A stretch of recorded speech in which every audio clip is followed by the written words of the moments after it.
옆에 있는 분들이 사랑스러우십니까? 예, 감사합니다. 앞에 있는 제가 사랑스러우십니까? 예, 오늘 하루 종일 보는데 지겹지 않으시죠? 예, 일부 예배를 마치고 저희 아내가 그러더라고요. 왜 이렇게 긴장을 했냐고. 제가 1년에 한 번씩 이 자리에 그래도 서는 것 같은데 저도 일부 예배 때는 왜 그렇게 다리가 떨렸는지 모르겠습니다. 하나님의 은혜 가운데 또한 말씀을 함께 나누었고, 또한 이 오후 예배를 통해서도 하나님의 귀한 말씀을 이 부족한 종이 아니라 하나님의 말씀으로 받아들일 수 있는 귀한 시간이 되어지기를 소망합니다. 여러분들에게 가장 사랑스러운 사람은 누구십니까? 혹 옆에 부부끼리 앉으셨다면 내 옆에 있는 배우자가 가장 사랑스러운 존재이십니까? 아니면 지긋지긋한 존재이십니까? 부모에게는 자녀가 가장 사랑스러울 것이며, 이제 결혼을 앞두고 서로를 사랑하는 연인에게 있어서는 결혼을 앞둔 상대 배우자가 가장 사랑스러운 사람일 것입니다. 그래서 자녀들이 귀하고 예쁘게 키우려고 노력하는 것이고, 그리고 자녀의 몸짓 하나에도 온 가족이 기쁨을 느끼는 것이 그 자녀가 너무나도 사랑스럽기 때문입니다. 연인도 마찬가지입니다. 사랑하는 연인에게 프로포즈를 할 때 여러분들 그냥 들에 있는 풀을 꺾어서 꽃반지를 만들어서 프로포즈를 한다고 생각해 보십시오. 결혼을 못할 수도 있습니다. 그리고 흔한 반지를 가지고 프로포즈 하는 사람도 없을 겁니다. 세상에서 가장 아름답고 특별한 반지를 준비하고 멋진 이벤트와 소중한 마음을 가지고 사랑을 고백하며 결혼을 약속해달라고 이야기할 것입니다. 이처럼 우리는 가장 사랑스러운 존재를 대할 때 그 사람에게 최고의 환경을 만들어주고 싶고, 또 가장 아름다운 것으로 꾸며주고 싶고, 그 존재가 시작되는 날 기쁨과 찬사를 마음껏 보내고 싶어 합니다. 그렇다면 우주 만물을 만드신 창조주 하나님 아버지의 마음은 어떠했을까요? 하나님께서 천지를 창조하시고 그분의 사랑의 대상이자 걸작품으로 첫사람 아담과 그리고 하늘의 영광스러운 천사장을 만드셨을 때 하나님 역시 그들을 세상에서 가장 사랑스럽고 존귀하게 여기지 않으셨겠습니까? 그들은 하나님의 지극한 사랑과 기쁨을 한 몸에 받으며 창조되었습니다. 그 증거가 오늘 본문 말씀에 기록되어져 있습니다.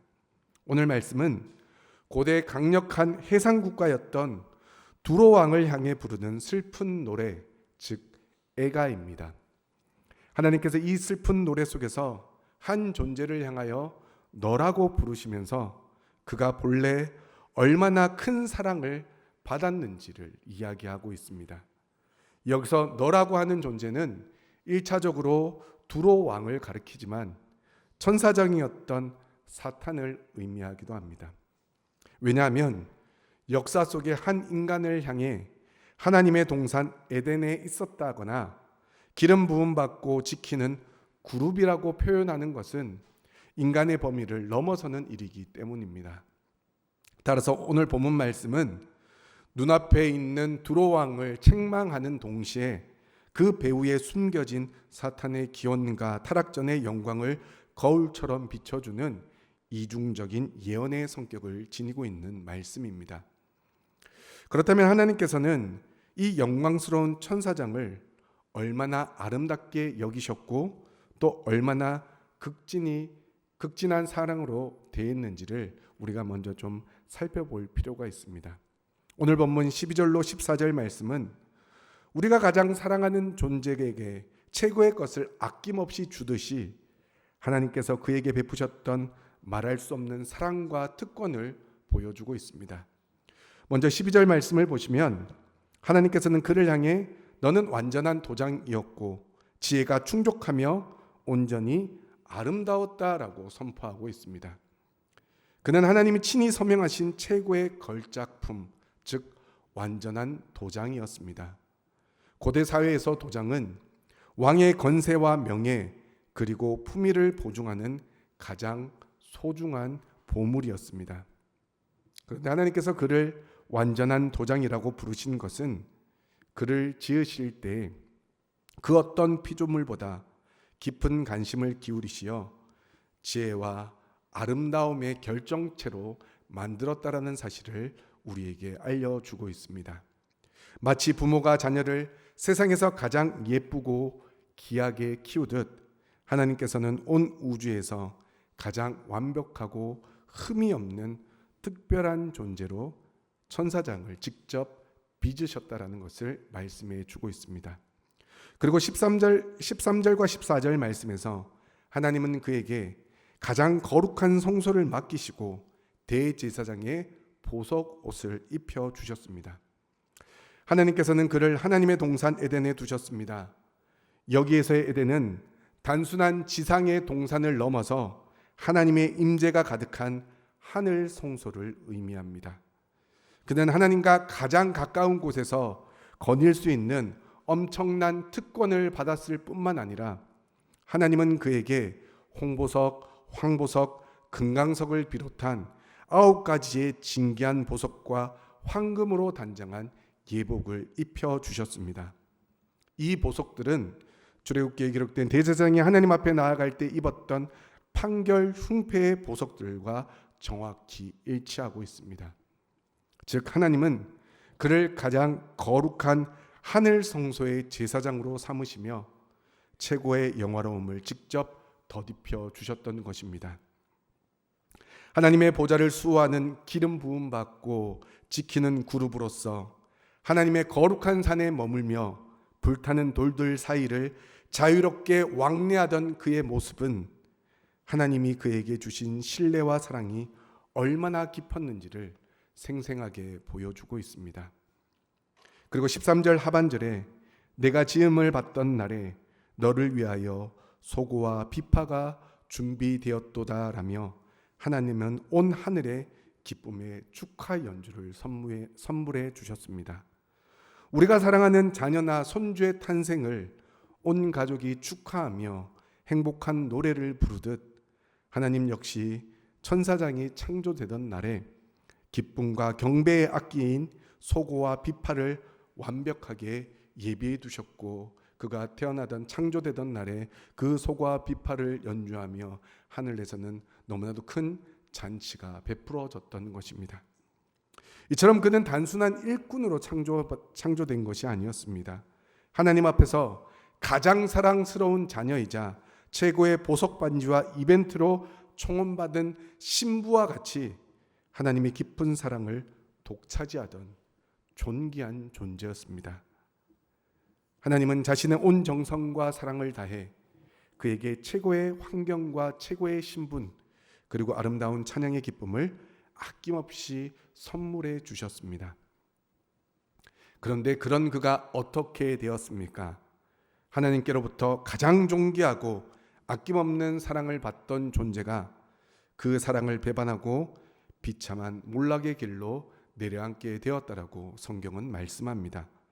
오늘 말씀에서는 두로 왕이라는 한 인물을 통해 천사장이 어떠한 배반과 타락의 길을 걸어갔는지를 너무나도 생생하게 폭로하고 있습니다. 17절 말씀을 보시면 내가 아름다움으로 마음이 교만하였으며 내가 영화로움으로 내 지혜를 더럽혔다라고 말씀하십니다. 두로 왕과 천사장은 하나님의 전적인 은혜로 거저 주신 외적인 아름다움과 영화로움, 즉 부와 번영과 성공이라는 그 선물에만 마음이 뺏겨 있었습니다. 그 결과 그 선물을 베풀어 주신 공급자이신 하나님을 삶의 중심에서 완전히 밀어내고 자기 자신을 그 왕자에 올려놓는 어리석은 영적 자기도취에 빠져버리게 되는 것입니다. 결국 하나님을 경외하고 이웃에게 공의를 행하는 데 쓰여야 할 고귀한 지혜를 오직 자신의 사리사욕을 채우고 자기를 과시하는 수단으로 남용함으로써 그 지혜를 스스로 더럽히고 오염시키는 죄를 범하였다라고 말씀하고 있습니다. 이 모습은 꼭 에덴 동산에서 하나님처럼 되고 싶다라는 그 교만함 때문에 선악을 알게 하는 나무의 열매를 따먹었던 첫사람 아담의 마음과 또한 정확히 일치하고 있습니다. 에덴의 완벽한 풍요 속에서도 선을 넘어 스스로 하나님과 동등해지려 했던 아담의 교만과 탐욕이 두로왕의 마음에 그리고 천사장의 마음에도 동일하게 흐르고 있었던 것입니다. 또한 하나님의 보좌 위에 자신의 보좌를 높이려다 천상에서 비참하게 추방당한 천사장의 교만 역시 이를 그대로 나타내 보이고 있습니다. 이처럼 하나님이 주신 은혜의 도구를 나를 높이는 도구로 삼는 순간 우리의 마음과 지혜는 가장 먼저 부패한다는 사실을 하나님은 우리에게 알려주고 있습니다. 이어서 16절 말씀에서는 내 무역이 많음으로 내 가운데 강포가 가득하여 내가 범죄하였다라고 말씀합니다. 두로 왕국은 바다의 패권을 쥐고 무역이 아주 왕성해지면서 전례 없는 경제적인 풍요를 누렸습니다. 그러나 이익이 늘어날수록 그리고 점점 부유해질수록 그들의 삶에는 강포, 즉 불의와 폭력, 정직하지 못한 거래와 착취가 가득해졌다라고 말씀합니다. 하나님이 주신 물질적 축복을 이웃을 돕고 생명을 살리는 데 쓰지 않고 오히려 자신의 지위를 이용해 남을 짓밟고 빼앗는 이기적인 도구로 전락시켜 버렸다는 것입니다. 그리고 이 강포는 온 우주를 어지럽힌 천사장이 저지른 영적 강포와 깊이 연결되어 있습니다. 한때는 가장 아름다운 수호 천사였지만 교만해져서 하나님 나라의 거룩한 평화와 질서를 깨트리는 영적 폭력을 행사하다가 하나님의 산에서 추방당한 천사장의 죄악이 두로왕의 모습에서 그대로 재현되고 있는 것입니다. 동시에 이 강포는 부족함이 전혀 없던 에덴 동산의 완벽한 환경 속에서도 하나님의 절대적인 경계를 무너뜨리고 더 가지려 했던, 더 높아지려 했던, 아니 창조주이신 하나님처럼 되려고 했던 아담의 탐심이 낳은 비극적인 결과이기도 합니다. 결국 두로왕이 풍요 속에서 보여준 강포는 인간이 하나님을 떠나 탐욕의 길을 선택할 때 반복될 수밖에 없는 처참하고 추악한 죄의 실상을 보여주고 있는 것입니다. 그렇다면 이처럼 하나님의 은혜를 완전히 망각한 채 스스로를 신이라 부르고 이웃에게 강포를 행하며 교만의 극치에 달했던 두로왕과 천사장의 결말은 어떻게 되었을까요? 하나님께서는 두로왕을 향해 그의 모든 기득권과 영광을 박탈하는 참혹하고도 준엄한 심판을 내리고 있습니다. 16절 하반절에서 하나님은 죄로 더럽혀진 두로왕을 향하여 내가 너를 더럽게 여겨 하나님의 산에서 쫓아냈고 불타는 돌들 사이에서 멸하였다라고 말씀합니다. 하나님은 거룩하신 분이시기에 죄와 더러움으로 가득 찬 존재는 결코 하나님의 산에, 하나님의 성전에 거할 수가 없습니다. 그래서 찬란한 영광을 누리던 그룹이라 할지라도 교만과 탐욕으로 범죄하는 순간 더러운 존재로 여겨져 가차없이 쫓겨나고 멸망당하게 된다는 것을 말씀합니다. 또한 18절 하반절 말씀을 보시면 하나님은 내가 내 가운데서 불을 내어 너를 사르게 하고 너를 보고 있는 모든 자 앞에서 너를 땅 위에 재가 되게 하였다라고 말씀해 주고 있습니다. 하나님은 두로를 심판하실 때 외적인 침략에 의해서뿐만이 아니라 내 가운데에서 불을 내어 사르게 하셨다라고 말씀합니다. 이것은 죄가 가진 자멸적 속성을 의미합니다. 그가 품었던 이기적인 욕심, 정직하지 못했던 거래, 이웃을 향한 강포는 그가 자기 마음에 스스로 심은 불씨 같은 것이었습니다. 처음에는 아무 일도 없는 것처럼 보였지만 그 죄악의 불씨들은 마음 깊은 곳에서 스스로 타오르기 시작했고 결국 다른 사람도 아닌 자기가 피워 올린 탐욕과 교만이라는 불씨가 스스로의 영혼과 인생을 송두리째 사르고 죄로 만들어버리는 가장 확실한 심판의 불길이 된다는 것을 우리에게 말씀해 주고 있습니다. 결국 스스로를 신이라 일컫던 교만한 자는 한 줌의 비참한 재가 되어 땅바닥에 흩어지는 결과를 초래하게 되었던 것입니다. 이는 아담이 범죄했을 때 하나님께서 너는 흙이니 흙으로 돌아갈 것이니라 라고 하셨던 그 심판의 말씀과도 너무나도 정확히 일치하고 있습니다. 아무리 찬란하게 빛나던 자라도 하나님을 대적하는 교만을 품는 순간, 한순간에 아무것도 아닌 흙과 먼지, 재처럼 소멸하고 마는 것이 우리들의 본질이라는 사실을 우리는 늘 기억하며 살아야 합니다. 사랑하는 성도 여러분, 오늘 말씀을 시작하며 우리가 세상에서 가장 사랑하는 존재를 어떻게 대해야 되는지 함께 이야기를 나누었습니다. 여러분들의 자녀를 대할 때 어떻게 대하십니까? 지금 이미 다들 장성해서 각자의 가정을 꾸미며 또한 그 가정을 꾸리려 또한 준비하는 자녀들이 있을 줄 압니다. 그리고 그 가운데 또 손주들의 모습을 보면서 어떻게 대하고 계십니까? 보기만 해도 예쁘고 사랑스럽고 그리고 정말로 그 아이에게 최선의 것을 그리고 가장 좋은 것을 주려고 하지 않으십니까? 눈에 넣어도 아프지 않을 자녀를 안아주는 부모의 마음, 가장 아름다운 반지를 준비해 마음을 고백하는 연인의 프로포즈.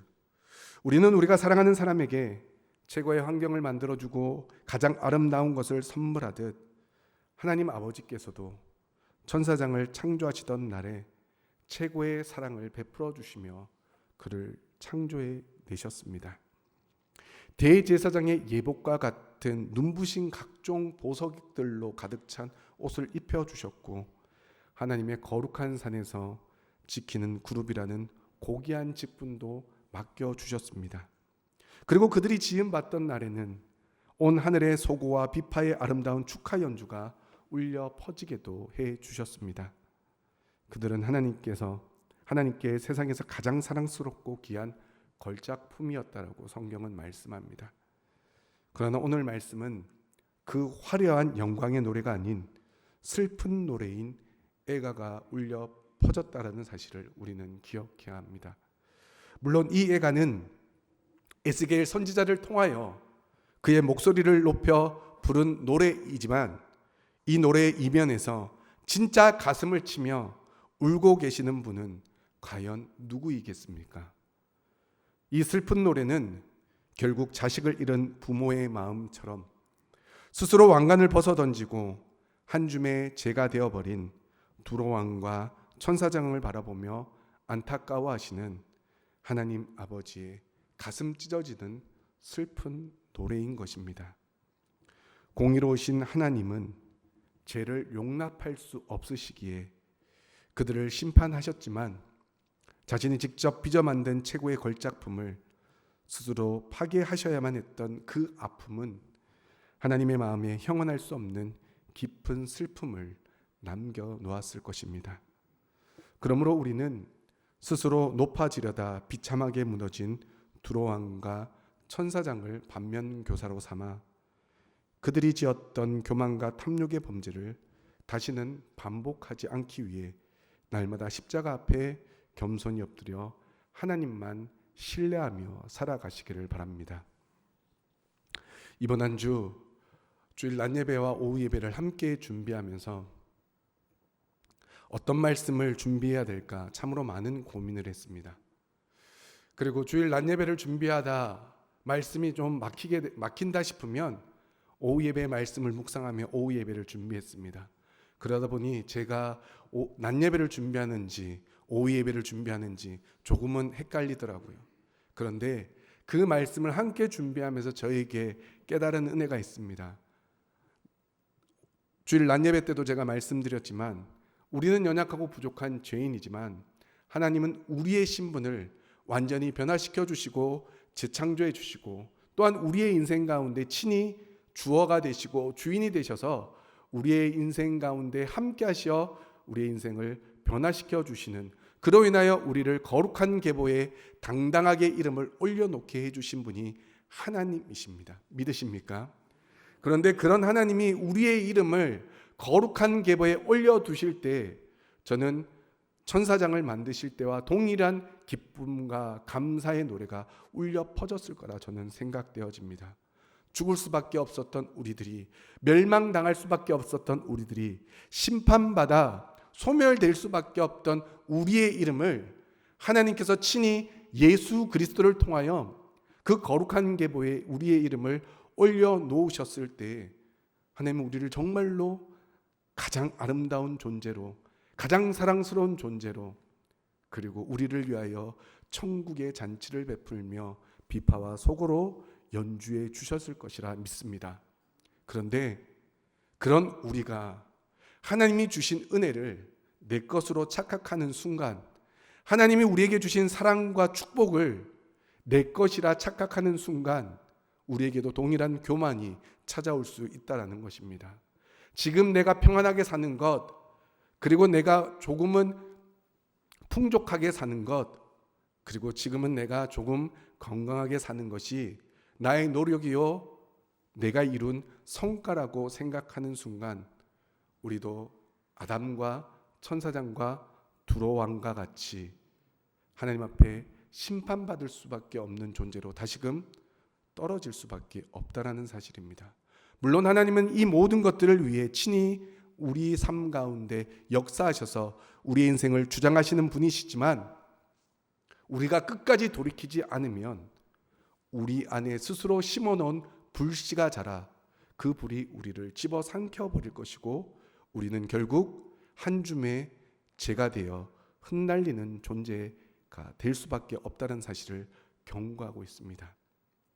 그런데 우리가 오늘 말씀 속에서 정말로 깊이 생각해야 될 것은 우리를 향한 하나님의 애절하고 슬픈 마음을 성도님들의 심령 속에 깊이 깨달아 알기를 소망합니다.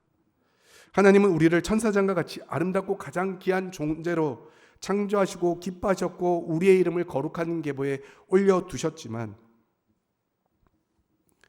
만약 우리가 그들과 같은 삶을 살게 된다면, 그래서 우리의 삶이 하나님의 마음을 아프게 함으로 정말로 하나님이 어쩔 수 없이 부르셔야만 하는 슬픈 노래인 애가가 우리의 삶을 통해 불려지지 않기를 간절히 소망합니다. 대신 하나님께서 스바냐 선지자를 통해 약속하셨던 것처럼 하나님이 우리를 바라보시며 기쁨을 이기지 못해 노래하시며 우리의 삶을 보며 춤을 추시는 기쁨의 찬가와 사랑과 은혜의 노래가 우리의 삶을 통하여 나타나기를 소망합니다. 하나님이 우리를 바라보시며 슬픈 노래를 부를 것인지, 하나님은 우리를 바라보시며 기쁨과 사랑의 노래를 부를 것인지를 오늘 우리에게 선택하라고 말씀해 주고 있다라는 것입니다. 천사장과 첫사람 아담 그리고 두로 왕이 교만함으로 잃어버렸던 그 찬란한 영광을 이제 예수 그리스도의 십자가를 의지하여 겸손하게 낮아진 우리를 통해 하나님께 아낌없이 모든 영광을 돌려드릴 수 있기를 간절히 소망합니다. 그래서 우리의 삶을 통해 하나님께 가장 아름다운 기쁨의 찬송을 올려드리는 하나님이 가장 기뻐하시고 사랑하시는 우리 울산 남목교회 성도님들 되시기를 소망합니다. 그래서 우리 다시 한 번 더 옆에 있는 분들 보시며 사랑합니다, 축복합니다 서로 인사했으면 좋겠습니다.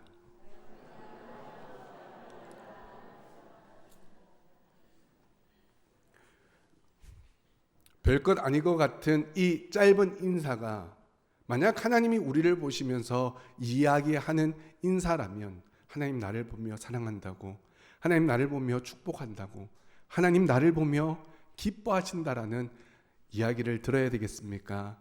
아니면 하나님이 너를 보면 눈물이 앞을 가리고 가슴을 치며 애통하며 너 때문에 내가 가슴이 찢어진다라는 이야기를 들어야 되겠습니까? 그런데 하나님은 우리를 가장 존귀한 하나님의 형상으로 만들어 두셨다라고 말씀해 주고 있습니다. 그러니 우리가 옆에 있는 성도님들을 보며 정말 이분은 사랑스러운 존재라고 한다면 하나님은 우리를 통해서 사랑과 은혜의 노래를 불러주시지 않으시겠습니까? 그러니 천사장과 두로왕이 잃어버렸던 그 영광을 다시 회복하여 하나님께 돌려드릴 수 있도록 우리가 날마다 겸손히 하나님만 의지하시고, 그래서 우리의 삶을 통하여 하나님이 날마다 기쁨과 감사와 사랑의 노래를 부를 수 있도록 하나님 앞에서 가장 귀한 존재로, 완전한 도장으로 하나님께 받아 누리는 가장 아름다운 보석의 옷으로 늘 덧입어 새 사람으로 늘 승리하며 살아갈 수 있는 우리로서 남목교회 모든 성도님들 되어지시기를 주님의 이름으로 축원합니다.